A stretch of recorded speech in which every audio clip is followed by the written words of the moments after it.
megawatt bapak-bapak sekalian dan juga ibu-ibu, merupakan proyek yang pastinya patut kita dukung dan juga merupakan sebuah mimpi yang sebenarnya sebentar lagi akan segera terwujud di Indonesia kita tercinta ini. Itu merupakan suatu proyek yang ingin mengentaskan masyarakat Indonesia dari kegelap gulitaan menjadi lebih terang benderang dan juga pastinya menjadi lebih mudah bersama listrik di sekitar mereka. Nah, biasanya suatu mega proyek ini bukan cuma mimpi manis yang dibicarakan, tapi di dalam mega proyek ini banyak sekali pro kontra yang terjadi, terutama saat mega proyek ini berlangsung atau dalam proses. Ini yang dipertanyakan selalu saja mengenai lingkungan, kesehatan, dan juga keselamatan kerja para pekerjanya sendiri dalam mengerjakan mega proyek yang satu ini. Nah, itu biasanya yang pastinya kita selalu pertanyakan ya. Pastinya pengadaan mega proyek ini membutuhkan biaya dan juga dana yang tidak sedikit, sampai 1.127 triliun kabarnya. Dan itu juga sudah dengan biaya ataupun rincian dana keselamatan kerja para pegawainya kah atau belum. Dan pastinya kita juga menginginkan bahwa mega proyek ini selesai dengan sedikit sekali eksiden, bahkan zero eksiden. Tidak ada toleransi di itu ya. Nah, yang ingin saya pertanyakan, biasanya kalau mengenai biaya dan juga keselamatan selalu ada di tengah-tengahnya itu zona abu-abu. Pasti ada yang pro, ada yang kontra. Biaya keselamatan tidak pernah bisa akur bapak-bapak ibu-ibu. Maka dari itu, saya ingin sekali mendengarkan pendapat ataupun ilmu dari bapak-bapak sekalian untuk berbagi kepada kita semua di acara talk show kali ini. Maka saya mempersilahkan kepada Bapak Insinyur Amri AKMM untuk mengawali talk show kita pagi ini. Boleh minta semangatnya dulu teman-teman semua. Terima kasih.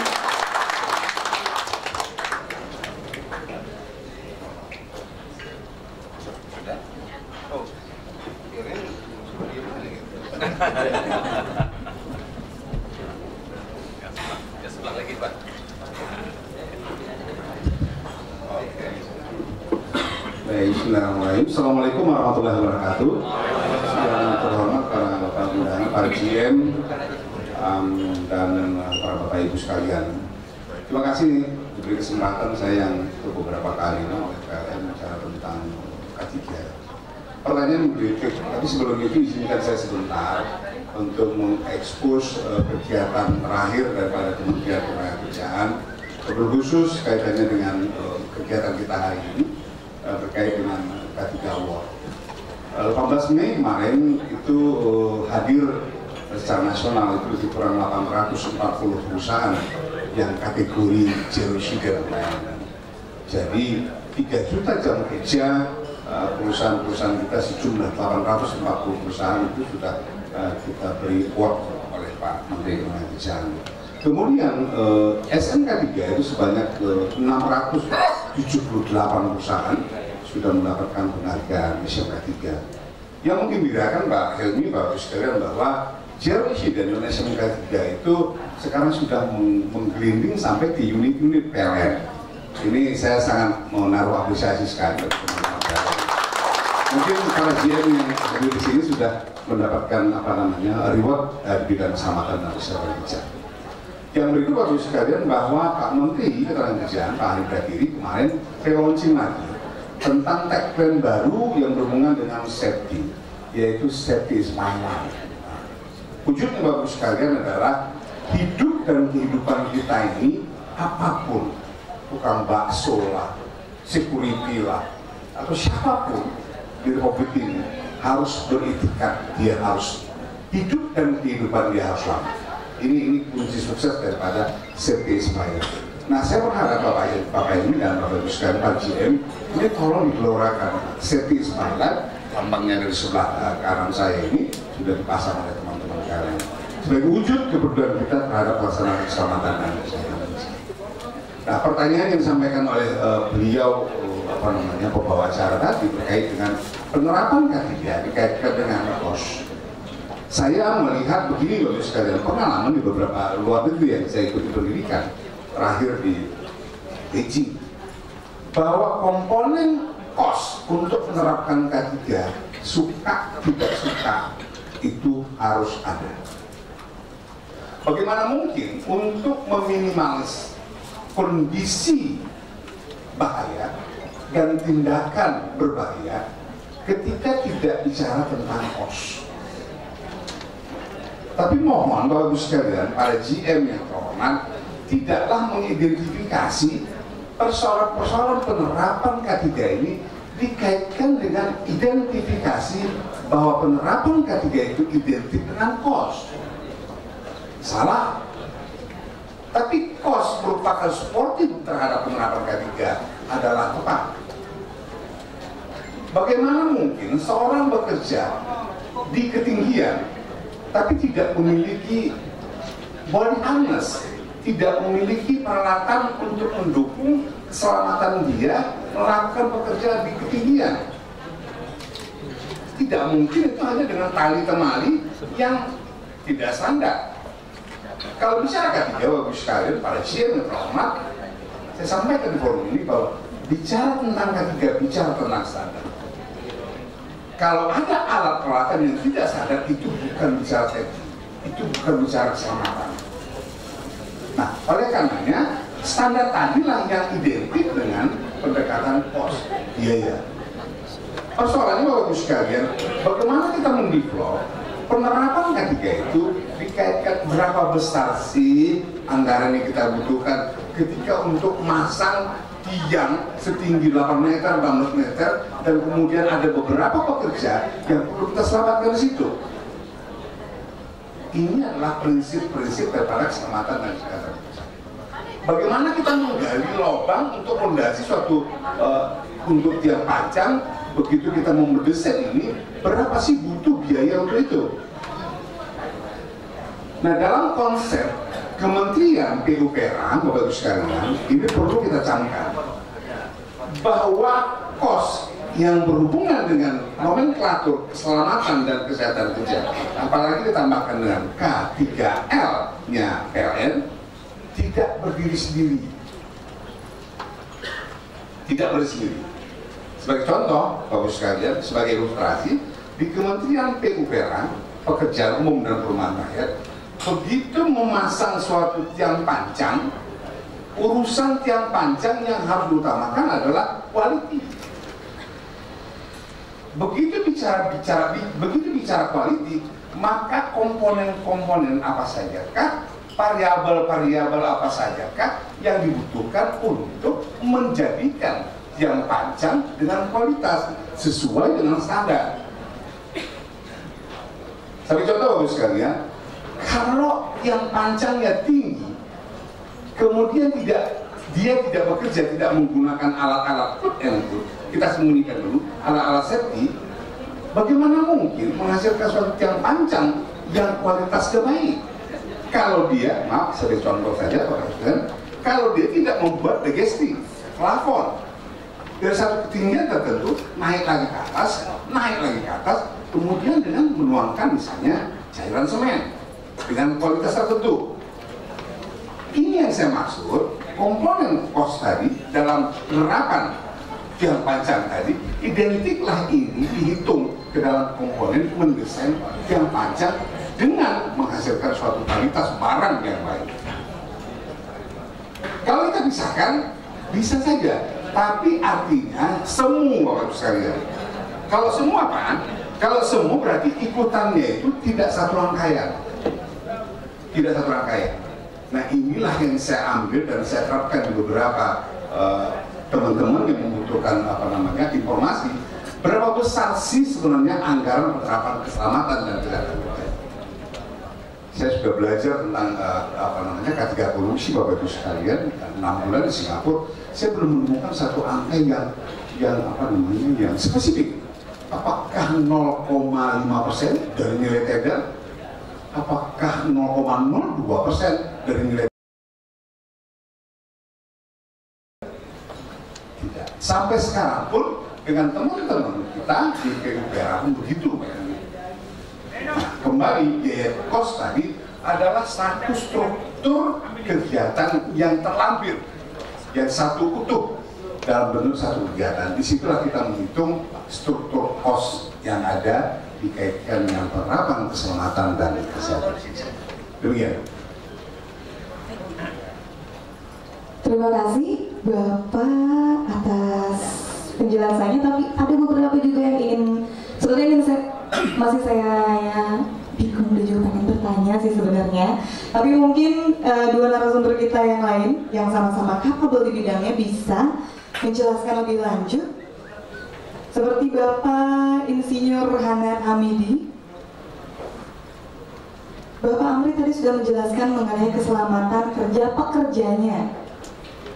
Tapi yang kita bahas di sini bukan cuma pekerjanya, tapi lingkungannya juga, dan pastinya warga sekitar yang ada di area pembangunan itu sendiri. Nah, aku juga pengen bertanya nih Pak, bukan cuma PLN saja yang memegang mega proyek ini, karena saking besarnya mega proyek ini berbagi dengan perusahaan-perusahaan swasta juga. Nah, itu pastinya juga ada beberapa perusahaan, tidak semua, tapi kadang-kadang ada yang nakal gitu Pak. Kalau kita lihat ke lapangan, benar-benar tidak mensejahterakan pekerjanya sendiri. Nah, itu untuk pengawasannya dan juga untuk gimana ya, supaya semuanya itu keseluruhannya itu tetap didampingi dari PLN-nya sendiri. Itu ada cara lain atau tidak? Silahkan Bapak.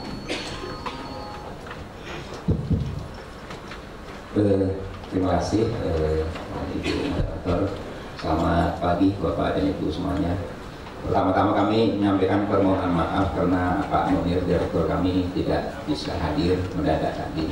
Jadi karena pada pagi hari ini ada kunjungan dari Kepala Dinas SDM seluruh Indonesia. Jadi Pak Munir harus menerima tamu-tamu tersebut. Kami mohon maaf. Jadi terkait dengan ini ya, tema pada pagi hari ini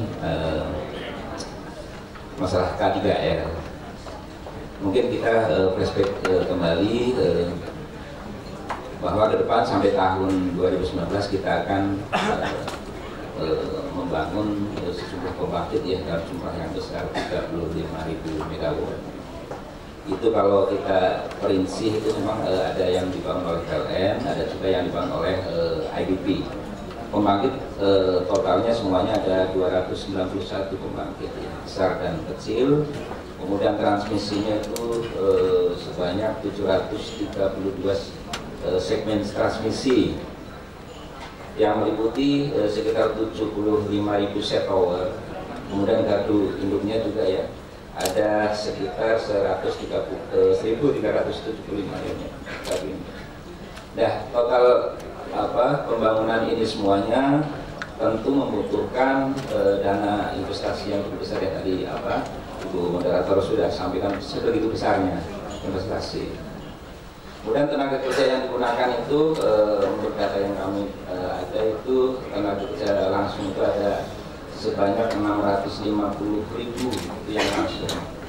Kalau yang tidak langsung itu bisa sampai sekitar 3 juta ya untuk tenaga kerja non-rampil ya, yang di-hire oleh para kontraktor dan sebagainya.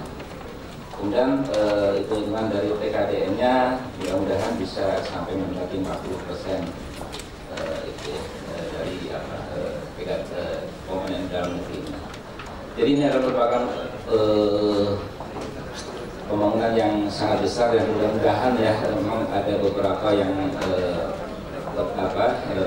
agak-agak kurang yakin apakah ini bisa diselesaikan. Tapi kami dari sisi regulasi pemerintah, saya yakinlah kita akan berusaha sekuat tenaga bahwa ini insya Allah akan berhasil dalam rangka untuk memenuhi kebutuhan pertumbuhan listrik yang sekitar 7,8% ya per tahun. Sehingga target resolusi nanti pada tahun 2019 bisa mendekati 100%, 97 ya. Kalau nggak salah 97. Nah tentunya kita dari sisi pemerintah dalam hal ini mendukung dari sisi regulasinya ya, regulasi. Kemudian terkait dengan tema pada hari ini adalah masalah keadilan lingkungan. kita di Undang-Undang Nomor 30 Tahun 2009 mengamanatkan bahwa setiap usaha penyediaan tenaga listrik wajib memenuhi ketentuan keselamatan ketenaga listrikan. Ya. Jadi ini ada yang agak berbeda ya, kalau di kelistrikan kita ada istilah tersendiri itu keselamatan ketenaga listrikan, di mana keselamatan ketenaga listrik di situ mengandung unsur-unsur keselamatan kerja, keselamatan lingkungan, kemudian masalah keandalannya juga, dan sebagainya. Tadi menyangkut secara keseluruhan. Tapi intinya itu sebenarnya sama dengan keadilan lingkungan dan keselamatan ketenaga listrikan. Ya. Jadi kalau dari itu, dari sisi keselamatan ketenaga listrikan tentunya kita di organisasi di Direktorat Jenderal Ketenaga Listrikan ada 5 subdirektorat yang mengenai menangani masalah keselamatan ini. Jadi yang pertama adalah subdirektorat standarisasi. Standarisasi adalah yang menyusun masalah standar-standar instalasi, standar-standar peralatan dan sebagainya. Kemudian ada subdirektorat kelaikan instalasi ya. Jadi sebelum suatu instalasi akan dioperasikan, itu wajib dilakukan sertifikasi uji layak operasi. Nah, ada subdit tersendiri yang menangani. Kemudian saya sendiri dari subdit lingkungan. Subdit lingkungan itu tugasnya salah satunya adalah secara umum ya, kita menangani masalah lingkungan untuk khusus kelistrikan ya. Jadi kalau kita tahu otoritas pengaturan regulasi lingkungan di Kementerian Lingkungan Hidup ya. Jadi kami adalah dalam hal ini lebih sebagai mediasi ya, mediasi terhadap lingkungan hidup juga terkait dengan monitoring yang internal ya, di internal sektor ketenaga listrikan.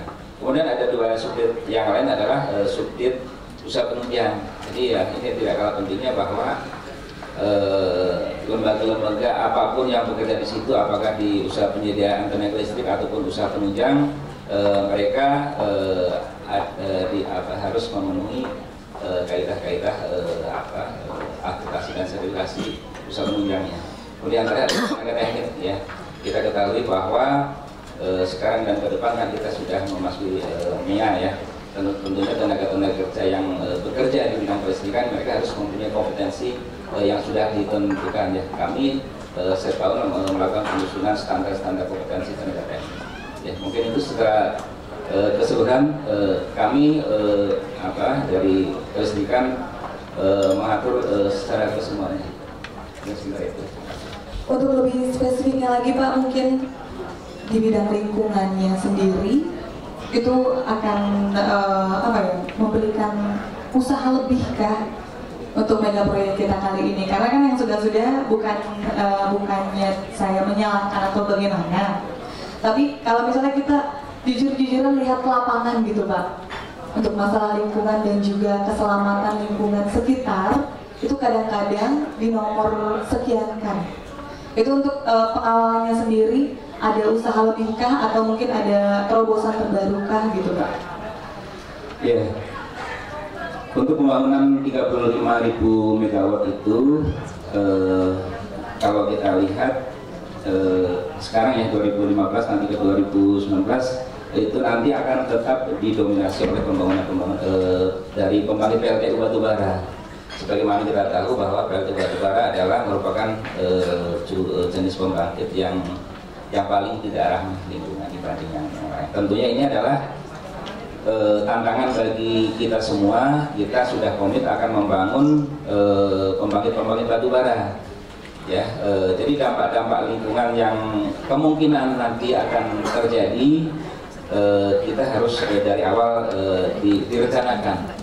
Baik dari perencanaannya ya, dari perencanaannya, kemudian studi amdalnya dan sebagainya, sehingga mudah-mudahan komplain-komplain seperti yang kemarin terjadi di Cirebon ya, mereka walhi menduduki memprotes ya pengembangan yang di sebelahnya Cirebon, diharapkan tidak terjadi lagi. Kalau sekarang misalnya ada beberapa yang hasil dari penilaian proper ya oleh Kementerian Hidup, masih ada beberapa yang merah, apalagi yang hitam. Tentunya itu menjadi titik balik bagi kita semua supaya ke depan lah bahwa aspek-aspek pengendalian lingkungan itu sudah harus direncanakan dari awal sehingga pada saat dioperasikan itu ini jangan sampai tercecer ini, misalnya izin-izin IPLC ya untuk instalasi pengolahan limbah cairnya, kemudian izin TPS untuk fly ash dan bottom ash-nya, sehingga ini kalau di PLN kan biasanya ini ada dibagi sendiri ya untuk unit pembangunan sendiri, kemudian unit pengoperasian sendiri. Pada saat serah terima dari pembangunan ke pengoperasian ya, sudah sebisa mungkin itu sudah ke semuanya dari aspek-aspek yang yang harus dipenuhi, termasuk aspek-aspek lingkungannya. Misalnya kalau untuk pembangkit yang kapasitasnya di atas 25 MW kan ada kewajiban untuk memasang CEM, Continuous Emission Monitoring System. Itu juga tentunya dari awal sudah harus dipersiapkan, jangan sampai sudah dioperasikan, SLO sudah keluar, ternyata di kemudian hari ada temuan-temuan terkait dengan masalah administrasi lingkungan dan sebagainya. Baik, terima kasih Bapak. Pastinya kita berharap mega proyek kali ini berjalan dengan lancar, paling lancar dibanding yang lainnya, supaya Indonesia semakin menyusul menjadi benar-benar menjadi negara maju dengan listrik yang pastinya merata. Baik, selanjutnya kepada Bapak Insinyur Helmi Najamuddin. Bapak, kabarnya punya materi presentasi atau bagaimana? Nggak perlu. Baik. Kalau begitu saya mau mempertanyakan hal yang tadi menjadi pertanyaan saya juga mengenai keselamatan, apalagi tadi informasi dari Bapak Insinyur Hanat Hamidi bahwa ini merupakan pembangkit listrik menggunakan batu bara yang paling tidak ramah lingkungan.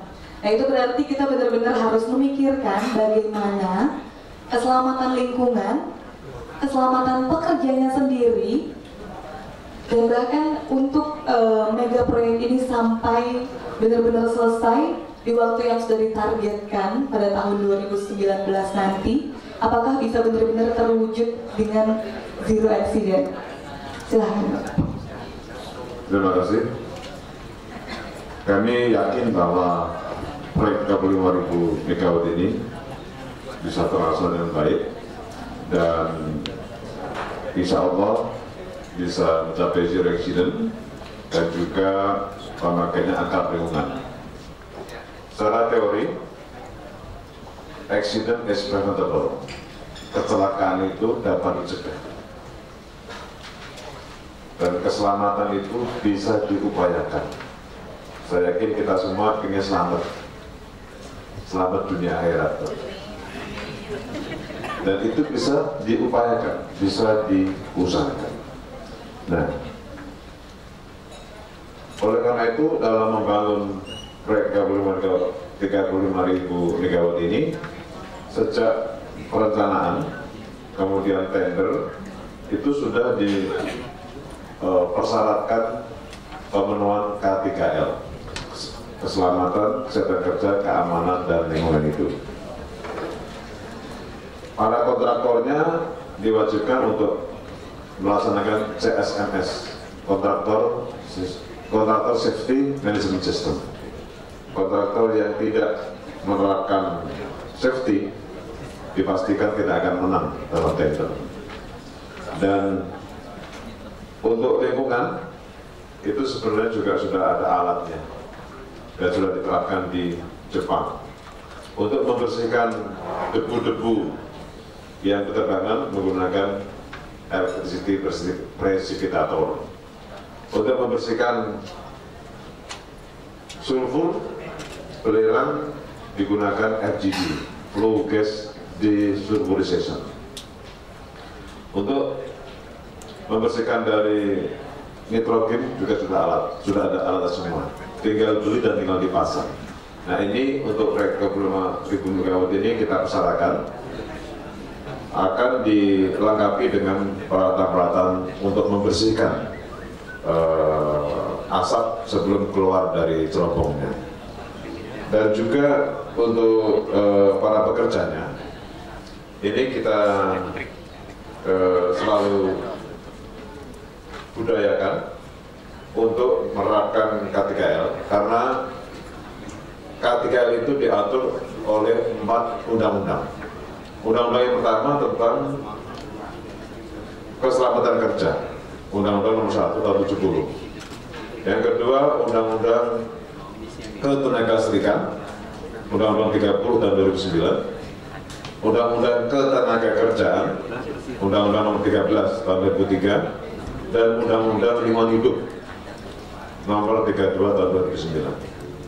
Kita semua diwajibkan untuk mentaati undang-undang, karena yang namanya undang-undang bila dilanggar ada sanksi tindak pidana.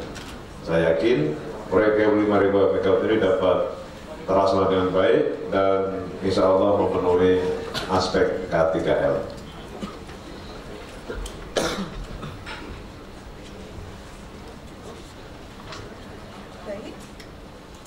Ya, Bapak Helmi, terima kasih.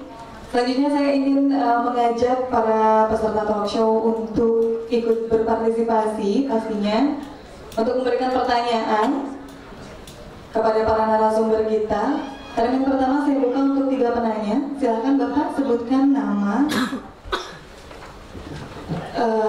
instansi dan juga ditujukan untuk siapa. Terima kasih, saya Taufik Haji dari PT Hadora Power. Kami ditujukan kepada Pak Amri, Pak. Tadi menarik sekali memberi elaborasi lagi Pak tentang penerapan K3 versus cost. Dan tadi disampaikan juga bahwa cost itu mensupport K3. Nah, mungkin ada suatu pengalaman dari leader practice Pak. Berapa persen sih sebenarnya cost K3 itu dialokasikan per objek barangkali satu Pak. Kemudian di aspek implementasi, tadi Bapak sudah menyampaikan bahwa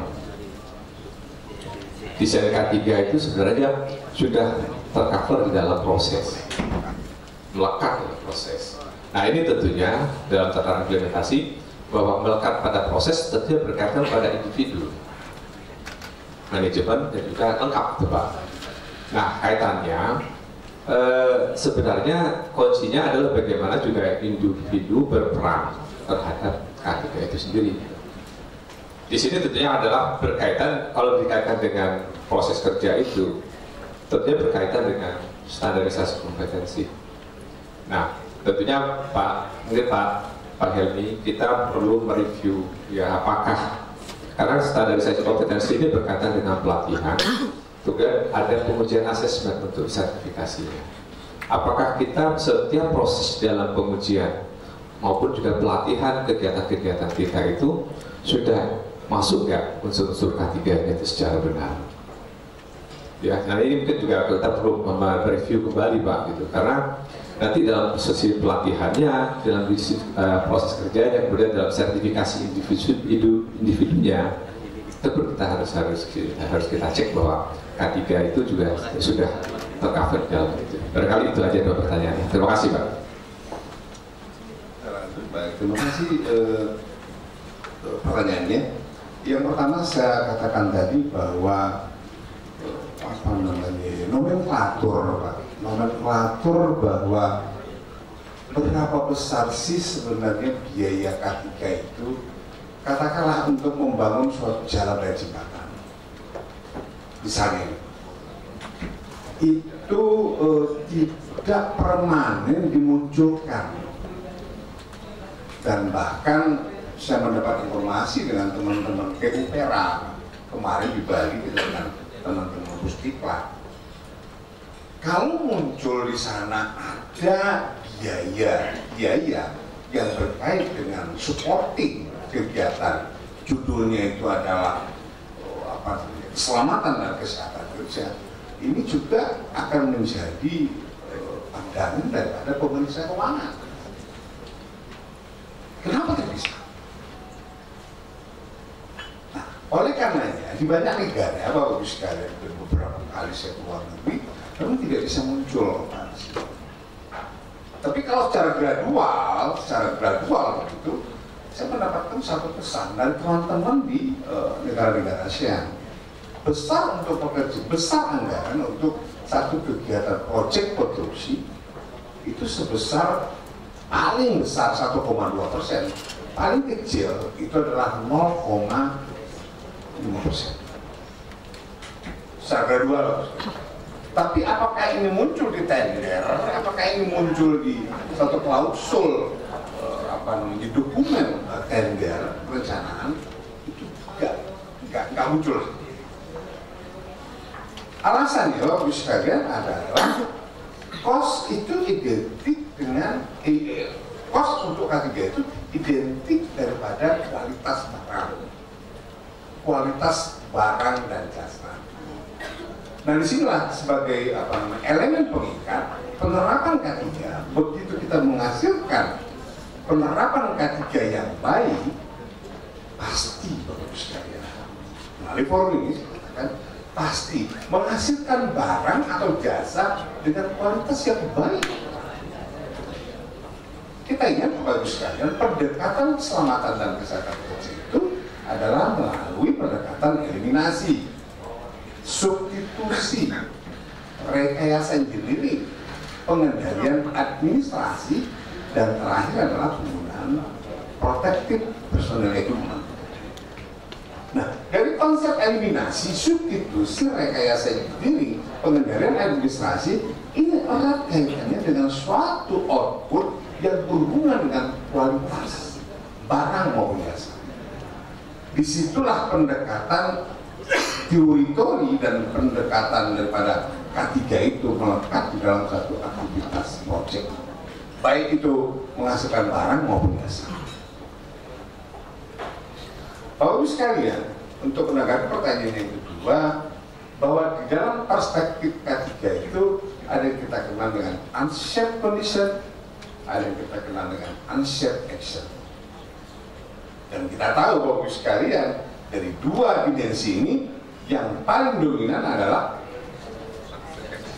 action, karena manusia sekarang yang membuat unsafe condition itu juga adalah manusia. Ketika dia bermain dengan kondisi yang unsafe tadi, maka yang berdampak adalah manusia. Oleh karenanya Bapak Ibu sekalian, menanggapi apa yang disetir oleh moderator kita yang cantik ini, bahwa saya berhayal aja Bapak Ibu sekalian, katakanlah Indonesia Raya ini tadi suatu ketika terang benderang oleh listriknya PLN, tapi di balik terang benderang itu terdapat nyawa-nyawa orang yang mati, malah melintang untuk membangun power plant di PLN ini. Hati-hati Bapak sekalian. Tuhan Maha Adil. Saya berharap ini menyentuh semangat Bapak Ibu sekalian ketika Bapak mengendalikan proyek untuk menerangi Indonesia Raya ini, mau konsep zero hidden itu bisa lakukan. Siapa yang mau menjadi developnya adalah tiada lain Bapak Ibu sekalian, sumber daya manusia, SDM K3, baik itu yang memiliki kompetensi berdasarkan standarisasi BNSB maupun berdasarkan kewenangan yang diperkuat. Unik, tapi itulah wujud daripada satu tujuan daripada proyek itu, untuk tidak terjadi kecelakaan kerja dan penyakit. Nah, oleh karenanya kepada teman-teman saya, para GM yang hadir di sini, tolong Bapak Ibu sekalian, komitmen yang sudah didesain oleh PLN pusat di sini menjadi penerjemahan lanjut dari Bapak-Bapak sekalian, para GM. Untuk apa Pak? Melakukan pengawasan yang intensif setiap detak kegiatan proyek pembangunan 35.000 meter. Tolong Bapak berdayakan Pak, sumber daya manusia yang ada di lingkungan Bapak, yang ada di lingkungan para GM Bapak sekalian, untuk melakukan monitoring, evaluasi dan supervisi terhadap penanganan proyek 35.000 meter. Yang berikut Bapak sekalian, saya ingin menyampaikan apa yang disampaikan oleh Pak Helmi tadi. bahwa mekanisme sumber daya manusia di PT PLN Persero ini dengan sudah tersedianya ahli K3 umum, ahli K3 listrik, petugas K3 listrik, operator K3 listrik, dan whatever lah, saya berharap teman-teman, terutama para GM-GM ini memanfaatkan maksimal. Untuk apa? Menjadi orang-orang yang memiliki konsepsi pengawasan terhadap vendor-vendor, main kontraktor, subkontraktor, atau apalah namanya Anda beri judul, dalam hal proyek pembangunan 35.000 megawatt ini dikaitkan dengan suatu sistem pelaksanaan kontrak kerja yang kita kenal dengan kontraktor safety management system. Nah, saya mau izin sebentar Ibu Moderator, kalau bisa saya tampilkan tampilan saya sejenak, mohon izin supaya saya bisa menjelaskan lebih detail lagi. Dan Bapak Ibu sekalian, saya membawa sebentar tadi sebelum kemarin saya ingin menyampaikan pesan-pesan melalui bahwa kontraktor adalah memegang peranan paling penting. Itu pertama, Pak. Tanpa mereka kita tidak mungkin, Pak, untuk membangun 35.000 megawatt. Nggak mungkin teman-teman ASN di PLN ini yang membangun yang panjang, tower, menara, dan menarik kabel segala macam, itu nggak mungkin. Bahkan belakangan Bapak Ibu sekalian, saya sekarang heboh diminta pendapat oleh teman-teman AKRI, Asosiasi Kontraktor Listrik Indonesia, untuk bagaimana mereka bisa masuk sharing untuk pembangunan 35.000 megawatt. Kontraktor memegang peranan penting satu sisi. Tapi sisi yang lain, Bapak Ibu sekalian, kontraktor memiliki kelemahan. Kenapa? Mereka memiliki tenaga kerja yang quote and quote tidak memiliki pendidikan yang cukup. Tidak hanya pendidikan, Bapak Ibu sekalian, tapi juga tidak memiliki konsepsi pelatihan kerja. Untuk apa? Mendevelop berbagai aktivitas di dalam rancang bangun kegiatan 35.000 megawatt. Yang ketiga yang fatality, Pak, ini adalah controlling kurang dari pusat. Dari PLN, kalau kita bicara yang spesifik, begitu ada bangun sekarang proyek 35.000 megawatt, teman-teman PLN, teman-teman GM ini kurang memberdayakan para ahli-ahli K3 umum, ahli-ahli K3 listrik, petugas listrik untuk melakukan controlling kepada proyek yang dikerjakan oleh para kontraktor. Yang ketiga, yang keempat, Bapak sekalian, juknisnya kurang memadai. Mereka masih mengambang, Pak. Ini akan melakukan apa? Bagaimana menindaklanjutinya? Bagaimana untuk naik ke atas, sarana apa yang dibutuhkan oleh para kontraktor itu? Mereka sudah bingung. Kejadianlah seperti manual. Ya naik suka-suka karena memang sudah terbiasa 50 tahun yang lalu begitu pekerjaannya. Kalau terjadi apa-apa, jatuh ke bawah segala macam, terjadi musibah, maka di daerah itu dianggap ada yang sakral, ada kepala kambing harus dipotong, ini segala macam. Padahal disampaikan oleh Pak Helmi, semua kejadian-kejadian berhubungan dengan fatality tadi bisa cegah. Ini. Yang berikut, Bapak Ibu sekalian, adalah saya ingin melakukan definisi daripada CSMS itu sendiri. Adalah satu sistem untuk mengelola kontraktor yang bekerja di luar pusat. Satu sisi CSMS itu adalah sistem komprehensif. Bapak Ibu sekalian, CSMS adalah sifatnya komprehensif. Artinya saya ingin menitikberatkan Pak Helmi bahwa tidak hanya CSMS ini bicara terhadap occupational safety and health, tapi juga berhubungan dengan environment, berhubungan dengan security. Inilah CSMS. Nah, kalau saya ingin menggambarkan Bapak Ibu sekalian secara panjang, bahwa ini adalah PLN, kalau saya bisa gambarkan seperti ini. Kemudian ini CSMS-nya PLN. Di sini adalah vendor, kontraktor, dan sebagainya. Yang saya maksud, Bapak Ibu sekalian, para GM terutama, bahwa mindset teman-teman di PLN di sebelah ini, Pak, sebelah kiri saya ini, untuk melihat pekerjaan yang dilakukan oleh vendor, main kontraktor, subkontraktor harus sama. Tidak boleh lebih pintar, bahasa saya begitu, PLN, ahli K3 PLN ini yang lebih dominan, lebih pintar daripada vendor, main kontraktor, dan kontraktor tadi untuk sebagai bridging penerapan daripada kontraktor safety management system. Nah, oleh karena ini Bapak Ibu sekalian, melalui forum ini Pak Edi, saya mengajak teman-teman para GM, ya, mari kita coba mendeskripsikan bentuk-bentuk pekerjaan 35.000 megawatt itu, Pak. Bagaimana yang tadi disampaikan oleh beliau tadi, bahwa ada 75.000 karung, ada panjang lintasan kabel 305-100 km persegi, hampir 5 kali Pulau Jawa, dan lain sebagainya. Sehingga dengan demikian, di dalam konsep pola kontraktor yang berhubungan langsung itu adalah satu kesatuan, tidak boleh terpisah satu sama lain. Yang berikut Bapak sekalian adalah kalau kita bicara tentang zero hidden, caption berikutnya boleh kita partnership, yes. Di sini kita lihat lain kontraktor tujuannya itu adalah risk and hazard involvement test. Tingkat resiko yang mungkin timbul di sana haruslah dieliminasi, haruslah dilakukan substitusi, haruslah dikendalikan secara jenuh kontrol pengendalian administrasi. Bapak Ibu sekalian, saya mengingatkan forum ini, para GM yang terhormat, janganlah Anda mengandalkan hanya semata-mata alat pelindung diri, Bapak. Nanti ada proyek, ngajukan anggaran, beli helm 5.000, beli septisus 5.000, sarung tangan 5.000. Tapi konsep bagaimana penerapan eliminasi, substitusi, rekayasa engineering, dan pengendalian administrasi itu yang menjadi penting. Lalu sekalian bicara eliminasi, bicara substitusi, bicara rekayasa engineering, bicara pengendalian administrasi, butuh orang-orang yang memiliki experience, pengalaman. Kalau dibahas di forum ini, saya bisa ngomong, barangkali 2 hari 2 malam. Tidak mungkin.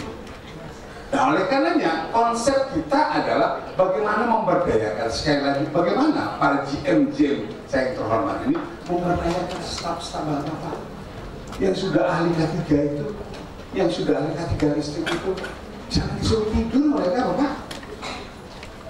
Dikrit, Bapak. Sehingga saya yakin, Pak, terang benderang nanti Republik Indonesia 5 tahun ke depan ini penuh dengan dedikasi rakyat kita yang presiden. Yang berikut Bapak sekalian adalah saya ingin menyampaikan tahapan CSMS. Tadi disampaikan oleh Pak Eli. Yang terakhir berikut ini. Risk assessment. Bapak sekalian, disinilah ilmu pengetahuan kita berkutat. Bagaimana kita menilai risk? Apa yang kita kenal dengan identifikasi potensi, Pak. Potensi saja kita sudah harus merenung di situ, Pak. Oh, di sini ada potensi bahaya. Kalau sudah ada potensi, bagaimana kita menghilangkan potensi? Itulah yang saya maksud tadi, konsep eliminasi, substitusi, rekayasa engineering, pengendalian administrasi. Yang berikut adalah prakualifikasi. Tahapannya begitu kita mengetahui risk assessment tadi, langkah-langkahnya, item-item tadi, baru kita masukkan ke prakualifikasi. Nah, urutan sampai ke bawahnya, sampai dengan implementatif, Bapak-Ibu sekalian, saya berpesan dari forum ini, tidak hanya rekayasa Bapak Ibu sendiri. Ini harus dimitingkan, ini harus dirapatkan, sehingga menjadi suatu kesepakatan yang utuh. Jadilah itu satu keputusan yang ditetapkan. Kalau bicara ke pusat, maka Pak Helmi lah yang menjadi kewenangan untuk menetapkan, katakanlah SOP dalam pekerjaan X, Y, Z di proyek 35.000 MW. Kesimpulan saya Bapak Ibu sekalian seperti yang tertera berikut ini. Untuk mencapai zero incident dalam proyek harus melibatkan manajemen puncak dengan menerapkan kontraktor safety management system. Bapak Ibu sekalian, apapun yang sudah didesain oleh Bapak Ibu sudah punya ahli ini, punya kompetensi ini, punya ini segala macam, Pak, tanpa melibatkan top manajemen bullshit, Pak. Saya menggunakan bahasa bullshit. Yang paling penting adalah komitmen dan kebijakan. Selepas dari Pak Helmi, para GM Pak berperan, Pak. Kalau Bapak Ibu diem, Pak, wassalam. Saya punya pengalaman Pak dengan teman-teman BJB itu Pak. Orang yang muda-muda bener Pak, saya salut itu. Pak di Jawa, Bali, Jawa Timur, orang yang muda-muda tapi bener penuh kreatif Pak. Saya mohon ngompor-ngomporin boleh lah ya, boleh. Muda-muda tapi juga orang yang muda-muda itu luar biasa. Artinya apa? Tingkat kepedulian itu untuk turun ke lapangan dengan konsepsi yang utuh. Buat konsep Pak, buat statement, buat kebijakan, tapi langsung kontrolnya dia turun tangan langsung dengan berbagai variabel. Itu pertama. Komitmen pimpinan puncak. Kalau Bapak di daerah, GM yang sangat berperan. Yang kedua adalah penganggaran dalam penerapan K3L harus menjadi perhatian dalam tender project. Itu Pak. Dan saya katakan pokoknya itu tidak boleh muncul tersendiri. Tapi bagaimana satu kesatuan di dalam kegiatan project itu sendiri. Yang berikut yang ketiga adalah peran SDM menjadi sentral dalam pencapaian jauh itu. Bapak sekalian tidak mungkin. 4, 5, 6, 7 tahun yang lalu di project PU Pak. BUMN, Adikarya, Waskita segala macam. Terus terang aja lah desain saya Pak. Untuk apa? Menciptakan yang namanya safety patrol. Kalau dia membangun basement, membangun apartemen, membangun mall, ada 7 lantai ke bawah, 60 lantai ke atas, tugas fungsi safety patrol Pak yang saya berdayakan.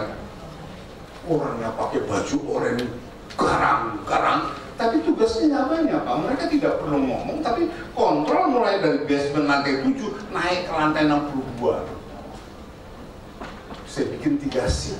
Tugasnya adalah mencatat setiap ketidakbenaran dari para pelaksana proyek. Apapun, Bapak tahu itu sekali, kontraktor itu kadang-kadang kurang ajar. Karena memang pendidikannya rendah, mengharapkan segala sesuatu, dia ada pekerjaan kecil, hel yang ditaruh tempat kencing, hel yang ditaruh untuk ngambil air kotor, untuk mandi, nyiram, papan matahari. Begitu kita mulai oleh safety patrol, yang saya kasih judul safety patrol, itu merupakan ilmuwan, dipoto. Jam 4 sore kumpul para pekerja-pekerja, para kontraktor, di apel itu satu-satu. Yang bicara supervisor di bidang X, YZ, di unit YYZ, kumpul, Mas, ini ada temuan begini, kenapa kamu begini, ini fotonya segala macam, dibuat berita. Kesepakatan Pak, apa? Reward and punishment. Kecil Bapak Ibu sekalian. Tapi pada akhirnya saya melihat luar biasa. Angka kecelakaan kerja, sektor jasa konstruksi di Indonesia, dan ini saya bawa ke forum internasional Bapak Ibu sekalian, bahwa saya mampu untuk mengalahkan statement ILO 38,2%. Saya anulir Pak untuk Indonesia menjadi 16,7%. Angka kecelakaan kerja dan penyakit akibat kerja di sektor jasa konstruksi. Kenapa? Begitu besar komitmen daripada BUMN Pak. Bayangkan Pak, safety patrol 3 shift Pak, saya bikin Pak. Bapak Ibu sekalian, 3 shift bayar itu. Ya tentu dengan bayar. 3 shift, diingatkan. Itu mutar khusus hanya untuk melakukan kontrol. Yang berikut Bapak Ibu sekalian adalah manajemen PLN harus bertanggung jawab terhadap segala aktivitas vendor dan kontraktor pelaksanaan dalam kegiatan proyek. Jelas Pak. Kalau saya bicara Undang-Undang 70, ini Pak, luasan kita ini Pak, luasan semua ini Pak. Kantor PLN ini adalah tempat kerja. Kalau ada yang jatuh lift, misalnya ada yang kebakaran segala macam, Pak ini yang saya tangkap. Benar. Saya proses.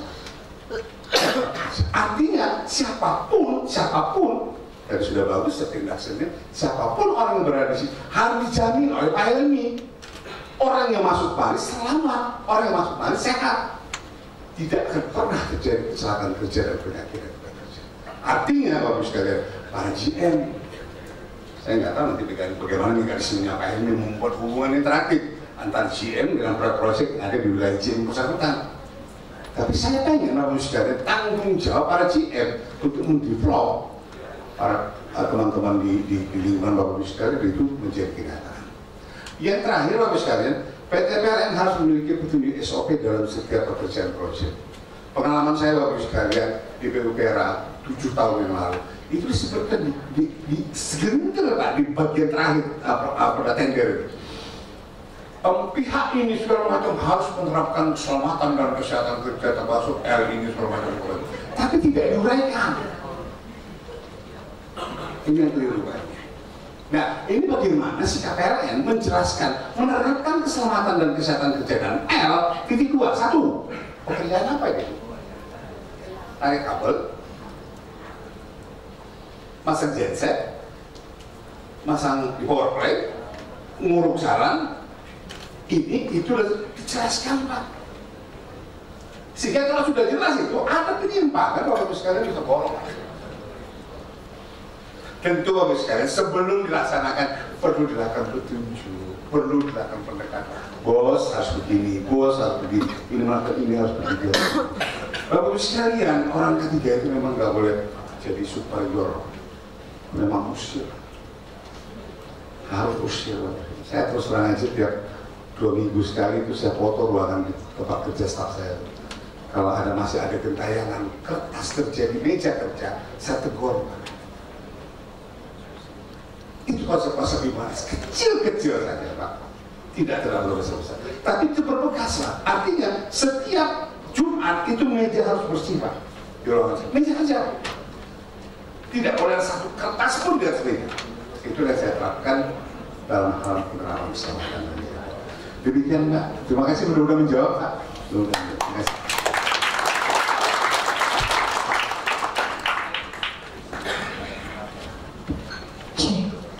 Baik, penjelasan yang lumayan menyegarkan tampaknya. Bapak, aku mau melanjutkan sesi tanya jawab, tapi sebelumnya aku ingin menanyakan sesuatu dulu kepada Bapak Hanan Hamidi. Mohon maaf Bapak, mungkin pertanyaan saya pertanyaan orang awam yang tidak terlalu mengerti mengenai pekerjaan mega proyek 35.000 megawatt ini. Yaitu mengenai lingkungan Pak. Lingkungan di sekitar kita bukan cuma lingkungan hidup, tapi juga ada lingkungan matinya, seperti batu-batu atau mungkin pokoknya lingkungan-lingkungan di sekitar proyek yang sedang kita jalankan ini. Kalau misalnya eksiden itu menimpa sumber daya manusianya, itu mereka bisa menjerit Pak, atau paling tidak bisa lapor sana sini. Tapi kalau itu menimpa lingkungan, apa mungkin pohonnya bisa menjerit gitu, atau adakah yang mau membela lingkungan-lingkungan itu? Karena kita tidak bisa memungkiri Pak, pembangunan ini sedikit banyak menggusur jatah-jatah mereka untuk hidup. Nah pastinya kita juga harus memikirkan bagaimana caranya untuk memaksimalkan tempat mereka untuk hidup, tapi proyek ini tetap jalan dengan mulus. Nah, aku mau minta sedikit pencerahan dari Bapak, silakan. Oke, terima kasih. Jadi bagaimana proyek ini agar supaya ya, betul-betul ramah lingkungan. Ramah lingkungan itu bukan artian dalam makhluk hidup seperti biotik dan abiotik saja, tapi juga dalam hal ini termasuk juga manusia, masyarakat, dan juga pekarangan dan sebagainya ya di situ. Jadi terkait dengan aspek lingkungan hidup itu mestinya sudah harus diprediksi pada saat proses perencanaannya ya. Dalam studi AMDAL-nya itu sudah harus dikaji semuanya, tahapan-tahapan kegiatannya, pembangunannya dan sebagainya, kemudian pengoperasian masing-masing unit peralatan dan sebagainya, kemudian dampak-dampak yang ditimbulkannya, misalnya untuk pembangkit yang ada limbah cairnya, kemudian emisi gas buangnya, kebisingan dan sebagainya, itu sudah harus dikaji dalam dokumen perencanaan. Itu ada standarisasinya tersendiri ya Pak? Itu perencanaannya sudah harus dikaji di situ. Kemudian untuk sisi operasionalnya, tentunya kita sudah di keputusan KLH itu sudah ada yang namanya standar-standar baku mutunya ya. Misalnya berapa sih limbah yang diizinkan bisa dibuang ke lingkungan, berapa parameter-parameternya, termasuk parameter-parameter untuk limbah-limbah logam beratnya dan sebagainya. Kemudian emisi yang dikeluarkan itu juga harus memenuhi standar-standar baku mutu yang ada. Misalnya untuk SOx, NOx dan sebagainya itu kan bisa berdampak pada ISPA ya, pernapasan masyarakat sekitarnya. Itu dari sisi secara fisik. Kemudian dari aspek sosialnya tentunya kita juga harus memperhatikan norma-norma dan juga budaya yang ada di masyarakat setempat. Jangan sampai dengan adanya pembangunan mega project ini ya, pembangkit maupun transmisi itu, masyarakat itu dari sisi sosial dan ekonominya justru mereka malah terganggu ya. Kalau misalnya selama ini penghasilan per kakaknya sekian, kemudian kalau ada proyek itu malah menurun gitu ya. Tentu ini kita harus diperhatikan, harus melibatkan masyarakat yang ada di sekitarnya sehingga kalau perlu bahkan mereka dijadikan sebagai unsur-unsur masyarakat yang bisa mendukung proyek itu dalam pengoperasiannya. Gitu. Kemudian itu kalau si pembangkit ya, kalau kita juga membangun dalam jumlah yang panjang itu ya transmisi tenaga listrik, itu kita juga harus memperhatikan aspek-aspek clearance areanya, ruang bebas. Kita tahu bahwa konduktor itu setelah dioperasikan kan bisa menimbulkan medan listrik dan medan magnet. Itu jangan sampai medan listrik dan medan magnetnya itu bisa mempengaruhi masyarakat yang ada tinggal di bawahnya, gitu ya. Kita sudah kebetulan dalam hal ini kita sudah punya dua regulasi, yaitu Permen nomor 18 tahun 2015 ya, terkait dengan ruang bebas. Jadi situ jelaskan di situ berapa sih batasannya benda-benda atau apakah itu bangunan, tanaman dan sebagainya, berapa sih jaraknya dari konduktor. Jadi dalam proses perencanaan pembangunan nanti harus betul-betul memperhatikan itu, konduktornya ketinggiannya seberapa dan sebagainya, jangan sampai atap rumah masyarakat itu masuk ke dalam ruang bebas. Kemudian dalam hal ini juga ada Permen nomor 38 tahun 2013 tentang kompensasi. Bagaimanapun juga masyarakat yang tinggal di bawahnya itu ada penurunan nilai dari bangunan dan sebagainya ya, karena adanya pembangunan tersebut. Kita dalam hal ini pemerintah mewajibkan kepada pemegang izin usaha itu harus memberikan kompensasi kepada masyarakat yang ada tinggal di bawahnya. Ya, kalau secara formulanya itu untuk bangunan dan tanah itu sebesar 15% daripada harga appraisal yang ditetapkan oleh lembaga appraisal. Jadi dalam ini PLN tidak menetapkan besarnya sendiri, jadi harus dilakukan oleh lembaga yang independen. Kemudian untuk tanaman ya, yang misalnya nanti diperkirakan akan bisa masukkan ke gas, tanaman keras ya, sengon, jati dan sebagainya, apabila ditumbuk dibiarkan mudah-mudahan bisa masukkan ke gas, harus ditebang, dan itu diberikan kompensasi sebesar 100% daripada harga tanaman yang dipakai oleh appraisal. Jadi kita betul-betul jangan sampai pembangunan 35.000 MW ini berikut sama infrastruktur yang lainnya transmisi berdampak terhadap masyarakat yang ada di sekitar. Jadi sudah sedemikian detailnya direncanakan ya Pak ya. Berarti selain kompensasi mungkin butuh sosialisasi juga tampaknya kepada masyarakat luas supaya lebih mengerti pembangunan ini bukan cuma saat prosesnya saja yang bising dan sebagainya, tapi ketika sudah selesai itu sangat menguntungkan bagi kita semua ya Pak. Baik, saya kembali mengajak para audiens yang terhormat untuk ikut terlibat dalam diskusi kita. Silakan Bapak. Nama dan juga ditujukan untuk siapa? Ya, terima kasih. Assalamualaikum warahmatullahi wabarakatuh. Ya, pertanyaan yang ditujukan mungkin untuk ketiga panelis, boleh ya Pak ya? Boleh. Oke, yang pertama untuk Pak Amri. Nama saya Insinyur Edi Suprianto, Master of Life Science dari organisasi SIKER. Kami bergerak untuk sama mendukung K3 LH berkembang menjadi budaya di. Untuk Pak Amri, Kebetulan saya 6 bulan di Jepang, pelatihan untuk underground mining and safety. Nah, di sana di bulan Oktober 2003 sampai ke Maret 2004. Yang menarik adalah di Jepang biaya K3 ditanggung oleh pemerintah. Jadi setiap pengeluaran biaya K3 itu bisa dibebas ke pemerintah. Pertanyaan saya, kapan kira-kira Indonesia bisa seperti itu? Pertanyaan untuk Pak Amri. Pak Amri apa dulu nih, pertanyaan menarik. Pertanyaan untuk ke Pak Humaydi ya dari SDM. Menarik bahwa proyek 35.000 megawatt ini saya dengar akan menggunakan PLTU, artinya menggunakan batubara energinya.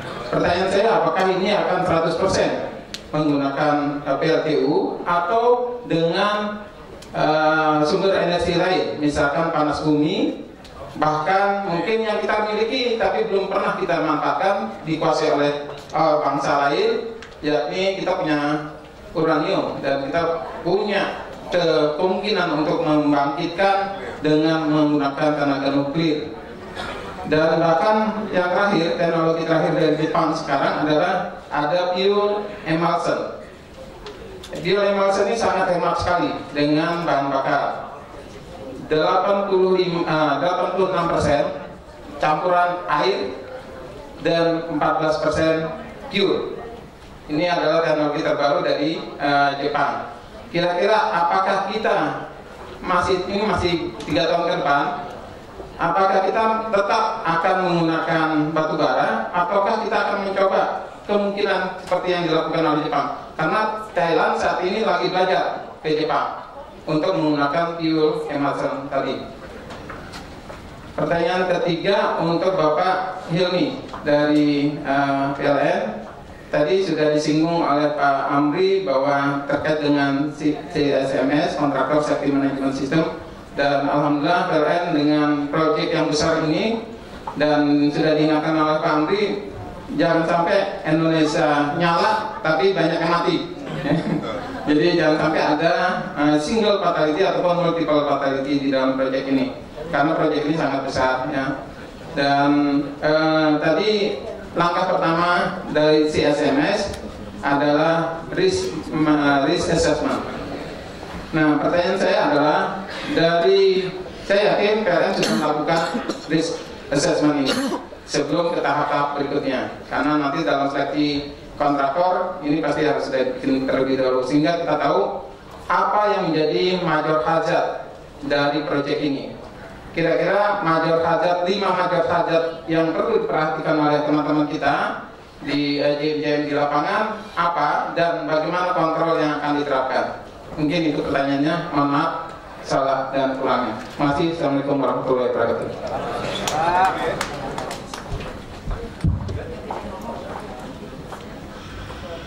Terus menarik sekali nih pertanyaannya. Saya senang nih kalau pemerintah suruh biaya itu. Benar. Ini begini Bapak sekalian. Saya mengambil contoh ya. Di hulu migas. Hulu migas itu sertifikasi peralatan dan SDM-nya termasuk ketiganya. Konsepnya adalah cost recovery. Saya nggak tahu lah jelimet itu gimana gitu. Hari ini dengan Undang-Undang 23 2014 itu hulu migas sekarang sudah beralih ke saya, nggak ke saya lah, nggak ada hebatnya saya. Kementerian Ketenagakerjaan dulu mulai tahun PP 1973 itu dikelola oleh SDM. Ya Pak ya? Nah sekarang itu kembali ke Kementerian Ketenagakerjaan dalam hal sertifikasi peralatan dan SDM. Saya pikir maksud itu bagian ketiga. Saya pikir itu adalah dikeluarkan oleh Chevron duluan, dikeluarkan oleh Total, dikeluarkan oleh K3S mereka itu. Kemudian itu di recovery, dilaporkan ke SK Migas, gitu Pak. Kemudian dibayarlah oleh SK Migas. Berapa itu Chevron untuk sertifikasi peralatan? untuk SDM, untuk penerapan K3, mungkin Mas, K3 ini belum jelas. Dibayarlah oleh SK Migas, yang tadi awalnya itu adalah dananya si K3S, kontraktor tadi. Artinya istilahnya itu adalah cost recovery. Bapak Ibu sekalian, kalau ingin terjadi, saya pikir Pak, ya kita harus berhadapan dengan hidup matinya K3. Ini Pak, saya maksudkan. Kalaulah itu memang ditanggung oleh government, maka tidak ada satupun makhluk di dunia ini, pengusaha saya Pak, yang boleh melecehkan lagi K3. Salah, saya sikat, cepet, masuk penjara. Salah, saya sikat, cepet, masuk penjara. Selesai. Persoalannya Bapak sekalian, sifatnya semua, saya katakan tadi. Kalaulah seperti itu, sifatnya semua. Artinya, bagaimana kita menjalankan konsep-konsep operasional safety and health dari individu-individu kita ini, Bapak Ibu sekalian, muncullah culture, budaya, habit, apa ya, perilaku. Karena begini Pak, yang referensi saya banyak baca, begitu penerapan perubahan perilaku, nggak boleh saya maksain.